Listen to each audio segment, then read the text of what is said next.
Assalamu alaikum warahmatullahi wabarakatuh. I hope you all are fine and attending your lectures in a very good way. This is going to be another lecture today. Before you attended 2 or 3 lectures, there is going to be another one. Last जो lecture आपने attend किया था वो YouTube का एक link था, कुछ technical issues की वजह से मैं आपको lecture नहीं दे सका था. तो आज के lecture की जानिब हम move करेंगे. उससे पहले कुछ चीज़ें मैं आपको बता दूं कि कुछ last time technical issue I think आया था कि उसमें लेक्चर जब मैंने दिया था उसमें शायद कुछ विजन क्लियर नहीं था, लेकिन आज का जो लेक्चर है उसमें और आज के बाद इंशाल्लाह आपको जितने भी लेक्चर्स मिलेंगे उसमें विजन बिल्कुल क्लियर, आपको पिक्चर क्लियर नज़र आएगी. ठीक है, तो अब जितने भी लेक्चर्स आपको दिए जाएंगे वो सारे के सारे आपके यूज़फुल हैं. पहले भी यूज़फुल थे जो हमने स्टार्टिंग में दिए. अब हम मज़ीद कोशिश करेंगे कि आपको चैप्टर्स आपके कंटिन्यू करें और उसको वाइंड अप की तरफ भी लेकर जाएँ जिस तरह हम क्लास में जाते थे. तो मूव करते हैं बाकी लेक्चर के हिस्से की जानिब. आप पूरे लेक्चर को सुने और जो आपको टास्क कहा जाएगा वो आप कंप्लीट कीजिए, बिकॉज अगर आप टास्क कंप्लीट करके हमें बहुत अच्छे से देंगे, we will be very motivated from your side के स्टूडेंट्स हमें जो है ना वो रिस्पॉन्स दे रहे हैं. मूव करते हैं लेक्चर की कैसे भी जानेंगे. आज का टॉपिक हमारा पार्ट्स ऑफ स्पीच है. पार्ट्स ऑफ स्पीच क्या होते हैं इसे अभी हम समझने जा रहे हैं. इससे पहले मैं आपको चंद बातें अर्ज कर दूँ. First thing it is that कि ये जो आपके पास सामने मैंने जिस तरह से लिखा हुआ आप अपनी कॉपी में बिल्कुल इसी तरह लिखेंगे. ये मैंने आपके लिए बिल्कुल रफ वर्किंग की हुई है, ठीक है, लेकिन आप इसको फेयर वर्किंग करेंगे. ये आपको मैंने शो करने के लिए वर्किंग की है इसलिए ताकि आप इसको अपने माइंड में बिठा लें कि आपने कॉपी इस तरह से मेंटेन रखनी है. लास्ट टाइम एक मसला ये भी हुआ था जिसे मैंने अर्ज किया अभी कि उसमें कुछ विजन का मसला आ रहा था. जब लास्ट टाइम मैंने वीडियो बनाई थी तो उसमें कुछ विजन क्लियर नहीं था, आपको कुछ क्लियर नज़र नहीं आ रहा था, तो इसीलिए अब मैंने उसको लिख दिया और आई होप कि आपको अभी विजन बिल्कुल क्लियर नज़र आ रहा होगा, बिल्कुल क्लियर विजन होगा आपके लिए. तो पार्ट्स ऑफ स्पीच हमारे पास टॉपिक है. पार्ट्स ऑफ स्पीच किसे कहते हैं? देखिए ये जो वर्ड है ना आपके पास स्पीच, इस स्पीच की मीनिंग यहाँ पर क्या है ये मैं आपको बताता हूँ. देखिए वैसे एक स्पीच कहते हैं खिताब को, जैसे कि मैं कहता हूँ president is giving speech, president जो है ना वो स्पीच दे रहा है. A student is giving a speech, एक स्टूडेंट स्पीच दे रहा है. स्पीच खिताब को कहते हैं. लेकिन इंग्लिश में एक वर्ड के बहुत सारे मीनिंग होते हैं. यहाँ पार्ट्स ऑफ स्पीच जब ये पूरा लिखा हुआ आएगा तो यहाँ स्पीच का मतलब खिताब नहीं होगा, यहाँ स्पीच का मतलब आपके पास होगा सेंटेंस यानी जुमला. यहाँ पर स्पीच का मतलब होगा जुमला. तो पार्ट्स ऑफ स्पीच का मतलब पार्ट्स ऑफ सेंटेंस, एक सेंटेंस के कितने हिस्से हमारे पास होते हैं ये अब हम देखने जा रहे हैं. तो पहला हिस्सा हमारे पास कहलाता है नाउन कहलाता है, फिर दूसरा हिस्सा हमारे पास प्रोनाउन कहलाता है, तीसरा हिस्सा हमारे पास वर्ब कहलाता है, adverb, adjective, conjunction, interjection, preposition. ये सारे के सारे आपके पास पार्ट्स ऑफ स्पीच कहलाते हैं. यानी पार्ट्स ऑफ स्पीच यानी पार्ट्स ऑफ सेंटेंस, यानी एक सेंटेंस के अंदर नाउन भी होता है, वर्ब भी होता है, प्रोनाउन भी होता है, एडवर्ब भी होता है. मुख्तलिफ चीज़ें जब मिलती हैं तो वो जब फिर जाके एक आपके पास पूरा जुमला सेंटेंस यानी स्पीच बनता है. ठीक है, आगे मूव करते हैं. अब हम सबसे पहले पढ़ेंगे कि हमारे पास नाउन क्या होता है. इसमें से सारी पार्ट्स में आपको नहीं पढ़ाऊंगा, कुछ पार्ट्स हम उसको लीव कर देंगे, कुछ पार्ट्स हम अभी स्टडी करते हैं. पहला पार्ट हमारे पास नाउन है. नाउन की डेफिनेशन देखते हैं, नाउन क्या होता है और किस तरह से इसको डिफाइन किया जाता है. ठीक है, अच्छा अब देखें आप ये देख रहे होंगे कि आप किस तरह लिखा हुआ है. आपने भी बिल्कुल इसी तरह अपनी कॉपी मेंटेन करनी. ये मेरी रफ वर्किंग है लेकिन आपने अच्छे से मार्कर से हेडिंग पुट करके, इसे चाहें तो आप ब्लैक से लिख सकते हैं, फिर अगेन मार्कर से हेडिंग पुट करके आपने इसको बहुत अच्छे से, या अगर आप कलर से हेडिंग डालते हैं आपको क्लास 3 में जिस तरह से आपको मेंटेन करवाया जाता था कलर से, तो उसी तरह आप उसको कंटिन्यू करके चलेंगे और उसको बिल्कुल फेयर काम करेंगे. आप समझिए ये आपकी ग्रामर कॉपी है और उसी में ये सारी वर्किंग की हुई है. आगे मूव करते हैं. नाउन, नाउन कहते हैं कि noun is the name of person, place और थिंग. यानी किसी भी जगह या किसी भी चीज़ या किसी भी शख्स के नाम को हम क्या कहते हैं और उसे हम नाउन कहते हैं. Example Ali, Karachi, table. अली, अली को देखते हैं पहले. देखिए कहा जा रहा है कि अली जो है ना, अली नाम एक नाउन है. वैसे तो हमारे पास अली एक ह्यूमन बीइंग है, अली हमारे पास अली बंदा ह्यूमन बीइंग में आता है, लेकिन इस ह्यूमन बीइंग का जो नाम है वो नाम अली है और अली को हम नाउन कहेंगे. ह्यूमन बीइंग को हम नाउन नहीं कह सकते. ह्यूमन बीइंग का जो नाम होगा उसे हम नाउन कहेंगे. ठीक है, जैसे कि मेरा नाम मोहम्मद उमैर है, तो मैं तो ह्यूमन बीइंग हूँ लेकिन मेरा जो नाम है वो मोहम्मद उमैर है, तो मोहम्मद उमैर जो है ना एक नाउन कहलाएगा, मैं ह्यूमन बीइंग कहलाऊंगा. आपको समझ आ रही, क्लियर हो गई. आगे मूव करते हैं. हमारे पास दूसरी चीज़ कराची. कराची एक जगह का नाम है. ठीक है, अब इतनी बड़ी जो हमारे पास ये बहुत बड़ी जगह है, इस जगह को जो हमने नाम दिया है वो हमने उसको नाम दे दिया कराची का, ठीक है। फिर आगे चलते हैं तो आपके पास टेबल है। टेबल ये एक चीज़ है, ठीक है ना। अब जो टेबल है वो तो लकड़ी की बनी हुई है, वो तो नॉन लिविंग थिंग में आती है, लेकिन उस लकड़ी की बनी हुई चीज़ जो नॉन लिविंग थिंग है उसका नाम है ना वो टेबल है, और उस टेबल को हम नाउन कहते हैं, ठीक है। किसी भी चीज़, जगह, शख्स के नाम को हम नाउन कहेंगे, उस बंदे को हम नाउन नहीं कहेंगे, ठीक है। तो ये नाउन की आपके पास ये डेफिनेशन हो गई कि noun is the name of person, place और थिंग, ठीक है। आगे मूव करते हैं हम। जैसे कि मैं अब एक और एग्जांपल में आपको दिखा दूं, कह रहा है कि अली इज़ अ स्टूडेंट, ठीक है।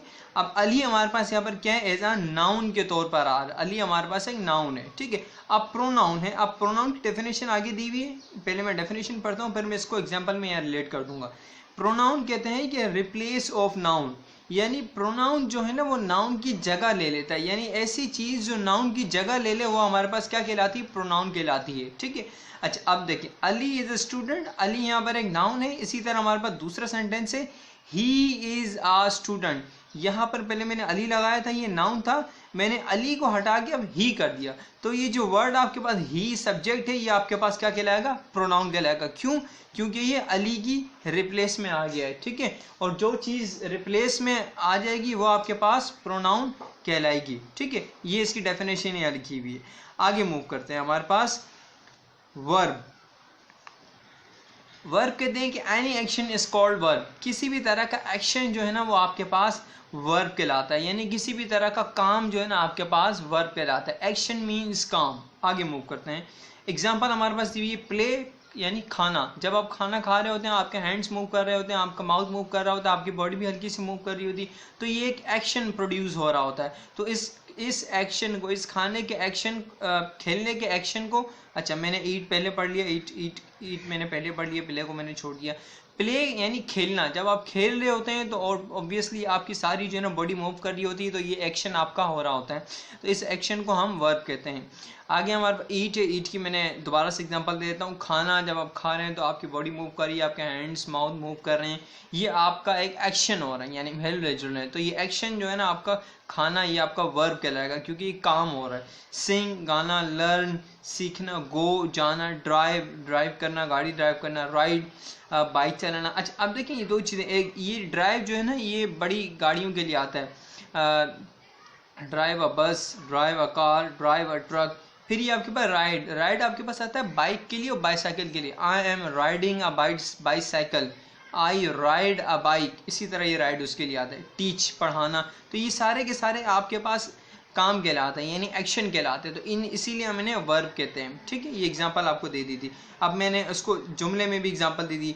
ही गोज टू स्कूल, वो स्कूल जाता है। अब गोज यानी जाना, यानी जाता है, तो ये गोज जाना, जाता है, जो ये आपके पास क्या कर रहा है, ये वर्ब कहलाएगा क्योंकि ये एक्शन हो रहा है। जब वो जा रहा होता है तो मूव कर रहा होता है, उसके जो है ना पाँव मूव कर रहा होता है, तो एक्शन होता है। इसी तरह हमारे पास है he plays cricket, he plays हमारे पास एक एक्शन है, खेल रहा है, वो वर्ब है, इसीलिए हमारे पास ये एक्शन होने की वजह से वर्ब में काउंट होगा। शी टीच अरेबिक, वो अरेबिक पढ़ाती है। अब पढ़ाना, जब आप पढ़ाते हैं, जब मैं आपको पढ़ाता हूँ, जब आपके टीचर आपको क्लास में पढ़ाते हैं तो एक्शन हो रहा होता है, हमारी वॉइस निकल रही होती है, हमारे बॉडी लैंग्वेज हो रही होती, तो ये बॉडी लैंग्वेज होना, वॉइस निकलना, हैंड्स मूव करना, ये सारे के सारे एक्शन है, और एक्शन जो है ना वो वर्ब कहलाता है, ठीक है। आगे मूव करते हैं, तो हमने अभी पढ़ लिया, हमारे पास हमने नाउन भी पढ़ लिया, प्रोनाउन भी पढ़ लिया, वर्ब भी पढ़ लिया। अब हम मूव करेंगे एडवर्ब की जानिब।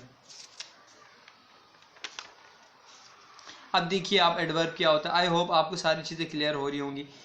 एडवर्ब की दो डेफिनेशन है, मैंने दोनों आपको समझाता हूँ, इनकी उर्दू भी बताऊंगा मैं। एडवर्ब कहते हैं कि एडवर्ब मॉडिफाइज वर्ब, थोड़ा सा मुश्किल होगा आपके लिए, आगे चलते हैं। और एडिशन ऑफ वर्ब, इस डेफिनेशन से हम बहुत अच्छे से समझते हैं। Addition of verb, addition add कहते हैं जमा करना, ठीक है। ऐड एक वर्ब है, ठीक है। अब एडिशन ऑफ वर्ब यानी वर्ब की मायने में इजाफा, ठीक है, यानी वर्ब की मीनिंग में इजाफा, यानी वर्ब में इजाफा। जब वर्ब के अंदर इजाफा हो जाए तो वो आपके पास क्या कहलाता है, एडवर्ब कहलाएगा। यानी कोई ऐसी चीज़ जो वर्ब की मीनिंग में, मायने में इजाफा कर दे, वो आपके पास एडवर्ब कहलाएगी। जैसे अभी हमने देखा ना कि नाउन की जगह हमने नाउन की जगह हमने प्रोनाउन लगा दिया तो वो पूरी में से मीनिंग चेंज कर दी। इसी तरह जो चीज़ वर्ब के मायने में इजाफा करते हैं वो आपके पास एडवर्ब कहलाती है। एग्जाम्पल अभी हम देखते हैं, देखिए एग्जाम्पल को आप अच्छे से समझिएगा। कहा जा रहा है कि ही आपके पास सब्जेक्ट है, प्लेज ये आपके पास वर्ब है और क्रिकेट आपके पास ऑब्जेक्ट है। He plays cricket. अभी हमने इस वर्ब को देखना है, ठीक है।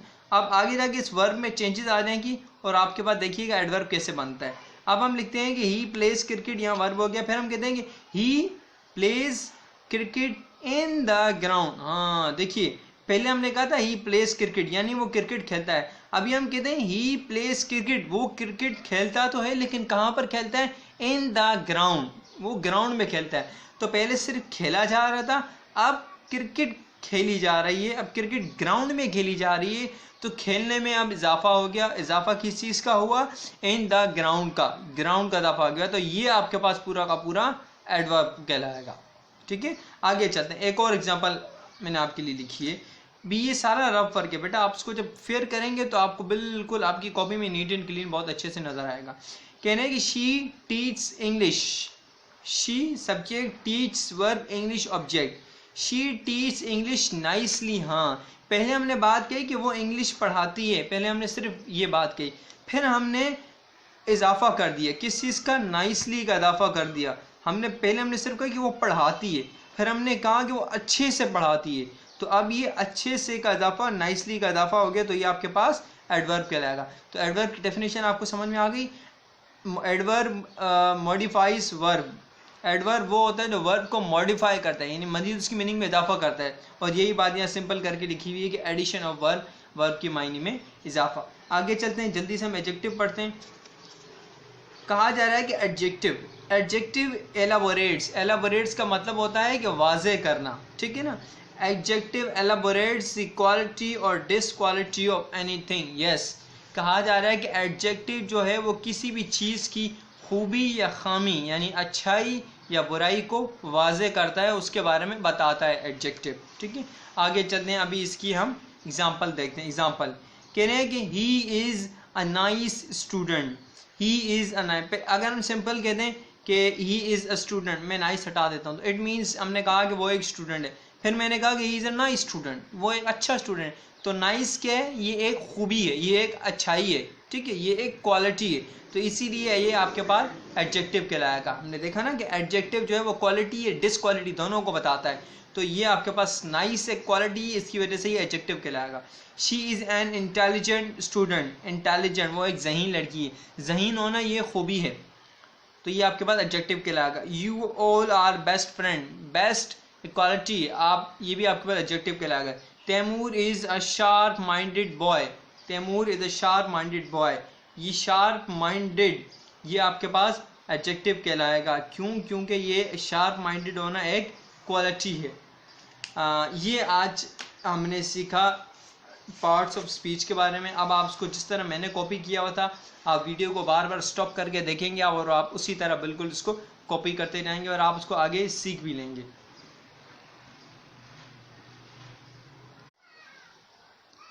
पार्ट्स ऑफ स्पीच पढ़ने के बाद अब हम आते हैं इसकी एक्सरसाइज की तरफ। देखेंगे कि अब हमारी कुछ एक्सरसाइजेस हैं छोटी छोटी, हम उन एक्सरसाइजेस को कैसे कवर करते हैं आप देखेंगे, ठीक है। पार्ट्स ऑफ स्पीच की एक्सरसाइज के क्वेश्चन नंबर ए के 1 में आपको कह रहा है कि do you remember the 8 parts of speech you learn about, right the names here. आपने जो 8 पार्ट्स ऑफ स्पीच पढ़े हैं आप उनके यहाँ पर नाम लिखिए। आप 1 बाय 1 क्या करके यहाँ पर इसके आप नाम लिखेंगे। मैं नहीं लिखूँगा, ये आपका टास्क है, आप लिखेंगे जो अभी हमने ग्रामर कॉपी में उसके 8 पार्ट्स ऑफ स्पीच पढ़े हैं, ठीक है। क्वेश्चन नंबर 2 आपको कह रहा है कि टिक द करेक्ट आंसर। आपने करेक्ट आंसर को टिक करना है, ठीक है। क्या? आ प्रोनाउन इज, प्रोनाउन क्या है? A pronoun is a word which describes noun. A pronoun एक ऐसा वर्ड है जो कि नाउन को डिस्क्राइब करता है। क्या एक ऐसा वर्ड है? या a word use instead of noun, यह एक ऐसा वर्ड है जो कि नाउन की जगह पर यूज होता है। तो ये पहला वाला तो बिल्कुल नहीं हो सकता कि a pronoun is a word which describes a noun, की जो नाउन को डिस्क्राइब करे। प्रोनाउन जो है वो नाउन को डिस्क्राइब कभी भी नहीं करता, बल्कि a word use instead of noun. Pronoun एक ऐसा वर्ड होता है जो कि नाउन की जगह पर यूज होता है। तो ये सेकंड वाला ठीक है, आप इसको यूं टिक कर देंगे, दिस इज टिक, ठीक है। अब ये 2 रिमेनिंग जो है ना आपने कर, अच्छा ये कंजक्शन आपने अभी तक नहीं पढ़ा, ठीक है। कंजक्शन को अभी मत कीजिएगा, इसको आप लीव करेंगे। सिर्फ एडवर्ब वाला आप करेंगे। इन दो में से कौन सा आप राइट है उसको आप टिक कर देंगे यानी राइट कर देंगे। ठीक है, आगे चलते हैं। This is a very good exercise, ये बहुत अच्छी एक्सरसाइज है। इसमें you will use your mind, आपको माइंड यूज़ करना पड़ेगा और हो सकता है कि आपको थोड़ी सी रिसर्च भी करनी पड़ेगी। Make list of the following, 3 common nouns, 3 common nouns यहाँ पर लिखें, 3 प्रॉपर नाउन्स, 3 प्रॉपर नाउन्स लिखें, 4 एडवर्ब्स, 4 एडवर्ब लिखें, 4 एडजेक्टिव्स, 4 एडजेक्टिव लिखें। ये एडजेक्टिव, कंजक्शन और प्रीपोजिशन, इन तीनों को आप लीव कर दीजिएगा क्योंकि अभी तक ये हमने अभी सीखे नहीं है, इसको अभी हमने पढ़ा नहीं है। ये हम अपनी आगे की जो है ना वीडियो उसमें हम पढ़ेंगे। ठीक है, अच्छा इसको आते हैं कॉमन नाउन और प्रॉपर नाउन। कॉमन नाउन, अभी तो हमने सिर्फ नाउन देखा ना कि नाउन क्या है, तो कॉमन और प्रॉपर फिर ये क्या चीज़ होती है, ये मैं आपको यहीं पर डिस्क्राइब कर देता हूँ। देखिए कॉमन नाउन का मतलब जो कि बहुत आम है, जैसे कि pen is a common noun, desk is a common noun, copy is a common noun, pencil is a common noun, chair is a common noun, white board is a common noun. ये सारे के सारे common nouns में आएंगे। आप यहाँ पर 3 लिखेंगे। ठीक है, फिर आपके पास प्रॉपर नाउन्स में क्या होते हैं, जैसे कि मैं लिखता हूँ कि प्रॉपर नाउन्स का मतलब ऐसे नाउन जिनका अल्टरनेटिव मौजूद ना हो, उसका कोई मुतबादिल आपके पास मौजूद ना हो। जैसे कि मैं एक नाउन लिखता हूँ, नाउन का नेम यहाँ पर लिखता हूँ, मैं कहता हूँ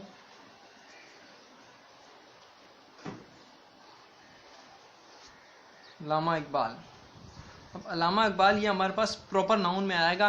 क्यों? क्योंकि अल्लामा इकबाल का अल्टरनेटिव यानी उसका मुतबादिल उन्हीं के जैसा कोई हमारे पास मौजूद नहीं है, उनके जैसे नाम का नाम हमारे पास कोई मौजूद नहीं है, तो इसीलिए हमारे पास बिल्कुल प्रॉपर नाउन में आएगा। ठीक है ना, ये हो गया आपके पास 4 एडवर्ब्स, 4 आप कोई भी एडवर्ब लिखेंगे।